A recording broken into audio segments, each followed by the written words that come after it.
Hey, what's up, everybody? Pat here, grateful for recovering alcoholic and addict, just like every day, folks. Guys, please don't forget to subscribe, leave the video a like, drop me a comment, and by all means, share it with somebody you think might get something out of it. Other than that, we're going to get into it today, guys. Today, the topic is going to be secrets and intimacy. And this is an important topic. I'm going to go ahead and read it, and we'll talk about it like usual. Okay, secrets and intimacy. We learned that we feared that if we ever revered ourselves, we would surely be rejected. Having relationships without barriers, ones in which we can be entirely open with our feelings, is something many of us desire. At the same time, the possibility of such intimacy causes us more fear than almost any other situation in life. If we examine what scares us, we will usually find that we are attempting to hide an aspect of our relationships that we are ashamed of, or an aspect we sometimes haven't even admitted to ourselves. We don't want others to know of our insecurities, our pain, our neediness, so we simply refuse to expose them. We may imagine that if no one knows about our imperfections, then they cease to exist. They don't, by the way. This is the point where our relationships stop. Anybody who enters our lives will not get past the point of where our secrets begin. To maintain intimacy in a relationship, it is essential that we acknowledge our defects and accept them. When we do, the fortress of denial, erected to keep things hidden, will come crashing down, enabling us to build our relationships with others. Just for today, I have opportunities to share my inner self. I will take advantage of those opportunities and draw closer to the ones I love. And guys, yeah, that's something that definitely applies to me. I've always said how every relationship I had was toxic, and it was always because somebody forced me this, somebody forced me that, and it's a combination of a lot of things, but a big part of it was, guys, was my unwillingness to be open about who I really was. I mean, I was always lying to somebody about something. I've only had a couple of serious relationships, like two, in my entire life, and I have dated about, no, anyway, I used to, in my younger days, I was a serial whore. I just, slutted myself around, and as soon as somebody showed any signs of catching feelings for me, I would immediately move on to the next person, because I always had, that house of cards. Everything was always a house of cards. There was always a closet full of just craziness. I never wanted anybody to look at my whole story. I never wanted, because I wasn't ready to deal, right? And I was carrying traumas around since, like I said, when I got into recovery this time around, I went deep and I started trying to heal from the things that went back. And guys, I realized, these things went back from basically the time I was 8 years old on, right? I had, I went through a lot of shit, and I never dealt with any of it, And not to say that, I went through anything worse than anybody else. I went through a lot, and some of it was pretty tough. And that was perfectly fine, because anybody can get over anything, and I'm, proving that right now. But you've got to deal with it. You got to process it. You got to, figure out how you feel about it and process your emotions, and then move past it. And that's something I said on here constantly, guys. Get the help you need. Whether, if you can deal with it through prayer, meditation, or talking with somebody you're close with, then great. But if you need professional help, seek professional help. Every one of us has defects of character, guys, and there's nothing that any one of us are doing that is much different than anybody else. But that's the thing, guys. Particularly those of us in addiction, who dealt with addiction, we got so used to self-medicating that we probably didn't process a lot of things that most people have. Most what we call, it's funny. One of the terms you hear all the time is normies, and I don't like using that term because I don't think any of us are any different than anybody else. But that being said, those of us who are coming in early recovery, who have been dealing with addiction, very often we have processed less, so we have a lot more to deal with in early recovery, and therefore we get that much more scared, thinking that everything is so overwhelming and we don't know where to start. At least for me, that's how I always felt. And I would get into relationships, and I'll bring up my last relationship, my marriage. My wife used to accuse me all the time of being robotic, because she thought I was superhuman, because I didn't show any emotion. I was constantly putting up that, I'm a tough guy, I can handle anything, don't worry, I got this. And even with her nonsense, and the very, I don't like, I don't talk about that much because, my wife was an alcoholic and she was a blackout drinker and she used to cause a lot of mayhem in the early relationship. Well, then she got sober and I was just still a raging heroin addict, and I used to still think like I was, because I wasn't blacking out, that I was somehow better than her, right? And I would always keep things fairly quiet because I didn't want to, put more of a burden on her, reminding her constantly what she did the night before. Although I probably should have, because it's what she needed, And again, I thought I could just take everything on my shoulders, and I thought that made me a better person for it. It didn't. It didn't. All it did was drive me further into the ground and giving me more shit that I couldn't process, and then I held resentments against her. And in the end, when she left, I didn't want to stop her, and that's terrible, guys. Like, I loved her enough to marry her, and then 2 years later I was just that much happy she was gone, and she was sober. I had no reason for it. She just wanted to build a real life together at that point, and that's my character defect, and because of her blackout drinking, everybody looks at it and says, oh geez, you're lucky. No, you guys don't understand that. She was actually a really good girl who had a problem like I did, and she got over it, and I didn't in time. And I just, made her feel like shit about it, so to the point where she finally had to leave. And I have to understand that today.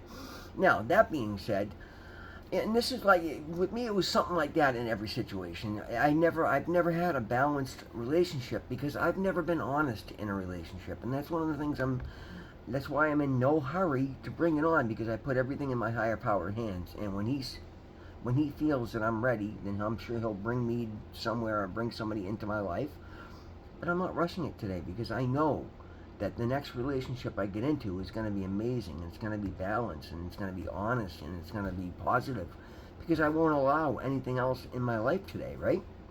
Before, I used to love the more broken the girl was, the happier I was, because the less I had to admit to and the less I had to hide, and I was willing to put up with all sorts of nonsense because it meant I could get away with all my nonsense. And then I end up in these wicked, toxic, unbalanced, crazy relationships, and you wonder why. Today, I won't allow that to happen, and I'm very much looking forward to the next relationship in that aspect. Not that I'm all rushing on looking for one, because that's how I'll end up getting into trouble. But when things naturally play out, and I eventually meet somebody, because guys, I'm by far the best version of me it's ever walked. I'm getting physically healthier, looking better every day, making better money, putting together a good life. So it's only natural that eventually, and here's the thing, right now I don't have much of a social life. I don't get out very much. I don't choose to get out very much. I don't go very many places. As that changes, as I get more comfortable and I get more established and I start doing more things, then it's inevitable. Then I'm going to start meeting people and I'll start dating, and I'm looking forward to that, because I know that because of the work I've done on myself, I now understand that, and guys, this is something I'm just figuring out, because even early on, I thought it was just because, I was picking the wrong women. It had nothing to do with me. I thought, oh, the next one's going to be great because I'm not going to allow somebody broken into my life now. No, guys, it's because I will match what I'm putting out. What I'm putting out will be matched to me, and I'm fixing myself. I'm doing the work on myself. I'm becoming a better person. Therefore, I will attract a better person. Simple as that. It's not that there was anything wrong with anybody I attracted before. It was everything that was wrong with me. I couldn't get into a good, honest, balanced relationship because I was physically incapable of being honest. Like, that's a hard truth, but you know what, guys? I enjoy. It's funny, when I looked at the topic for today's video, I was like, ooh, I'm not in a relationship yet. No, I could still read the topic and then see honestly how it affects me. And I love that, because that's how we progress and grow. I was immediately uncomfortable about it, and I immediately read it and then started producing this video, and then boom, it's coming right to me. I'm hearing these new truths for the first time, just as you guys are, and that's the beauty of working the program, guys. I didn't know what I was going to start saying about it, but I know I'm going to be honest, and then that's a revelation that just came to me. Like, I attracted everything into my existence by my own actions, by my own behaviors. And in the past, I would have glossed it over to saying, well, yeah, I was always a drug addict. No, guys, I was a broken human being with no self-esteem, no sense of self-worth, constantly felt like I was, impersonating an adult, And finally, today, I'm taking the time to become an adult, which is why my business is thriving, which is why I'm doing better physically, mentally, spiritually. It's why my business I think I just said business. It's why I'm doing better at the gym. It's why my whole life is flourishing. It's why people are collaborating with me at a rate that I've never seen before. It's why people treat me with respect and smile when I walk in places and look forward to. As a matter of fact, right, guys, it makes me feel like $1,000,000. The lieutenant on the fire department that came to my apartment the night before I went to rehab, I'm sorry, the afternoon, yeah, the night before, because I went to the hospital that night, and knocked on my door, is somebody, he's an electrician here in town, and I've been doing work with him on different jobs when we get together on a job for years. And I saw him this morning as I was coming back and getting my coffee. He was driving by in his pickup truck, and he pulled right over, and like to see, because Paul and I always get along very well, and I think he always had a little respect for him, but he also knew that without having to say something, clearly knew I was struggling brutally. And today he sees how healthy I am. He's actually, the fire department's about 200 feet down the road from my apartment. So I see these guys constantly. And he sees that I got the truck, and he sees I got my business, and he sees that I'm 50 pounds heavier, and I'm healthier, my skin looks clear, and, I look like a human being again. And I'm not nodding out, and I'm not, fucking smoking crack in a pickup truck and hiding in a parking lot looking like I just saw a ghost. And so he pulled right over and he's like, "Hey, you look fucking amazing. How you doing?" I'm like, "Paulie, I'm doing fantastic. Thank you guys so much." And just, you could see the actual joy in his eyes and on his face. He came to a call one here at the apartment one night and introduced me to his brother in the fire department because he's so proud of what I've done. And I barely know this guy, but he's a friend. And I get that a lot because of the inner work that I'm doing. It has nothing to do with the fact that I go to the gym every day or that I'm using skincare products. It's the culmination of the inner work that I'm doing and the fact that that radiates off of me. My friends at my AA meeting, I hear that all the time too. Like, "Wow, you look so different than when you walked in 6 months ago." Because I do. Because I've done so much work on myself. And it's because I've been willing to do the internal work. I was given the gift of desperation, and I was given the gift of knowing that everything was dead wrong in my mind, in my body, in my soul when I came into recovery this time around. And therefore, I've been given those answers because I've sought them through my higher power. I've sought them through spiritual behaviors, through spiritual learning, through trying to just better my relationship with myself and with my higher power. And because I do those two things, everything else is falling in. I could have sat here and tried to fix every individual situation, and I could have had an individual cure. Instead, I tried to fix the person behind the situation, and I've gotten an overall cure, which is more than I had ever dreamed of. Like, there's a reason I'm incredibly happy, guys, because A, I understand that kindness and happiness brings blessings into your life, and B, because I'm genuinely happy. Like, just knowing that is not enough, but in order to do that, you have to be that. And I am, because I've been given a reprieve. I've been given hope. I've been given every opportunity. I've been given happiness. I've been given joy. I've been given peace. These are the things that I asked for early on from my higher power. And I've been given everything I've been asked for. It's shockingly good. And you would think at that point I'd start asking for material things because I get what I asked for immediately from my higher power. My relationship with him is that strong. But I can't do that because the minute I do that, I'm faking who I am and what matters, and I'll stop receiving, just like anybody else. Though, if I continue to trust and believe and do the work and ask to be an inspiration, to be a community leader, to be somebody that others can look up to and follow the steps I've done, so long as I continue to ask for those things and then take those actions and do everything I can to be that person, then everything I've ever wanted will show up in the form that's for my highest good. And I don't like to put my ideas on, and I have to start thinking more about them because I gotta have a little more intermediate goals because I'm kind of hitting all my short-term goals, so I gotta start asking for new things.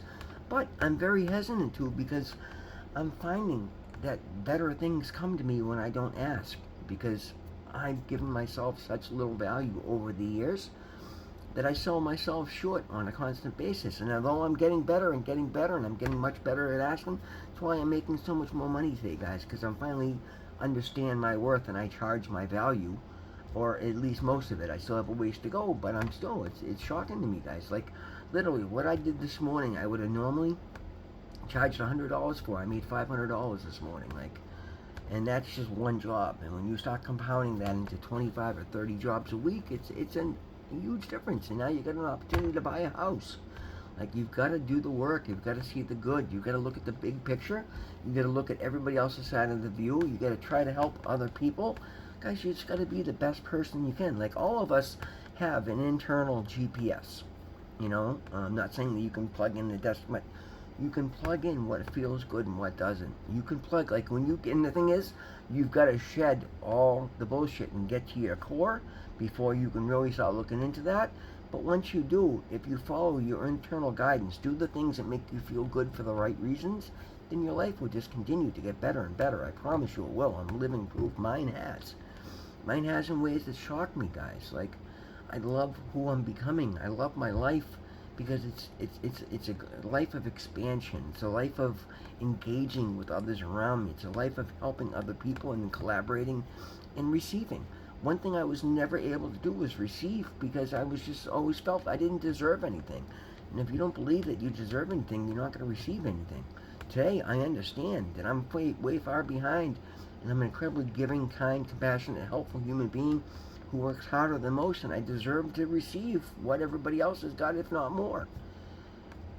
And therefore, I'm receiving. Guys, always remember, God loves you. I love you. Thank you so much for being here. We'll see you in the next one.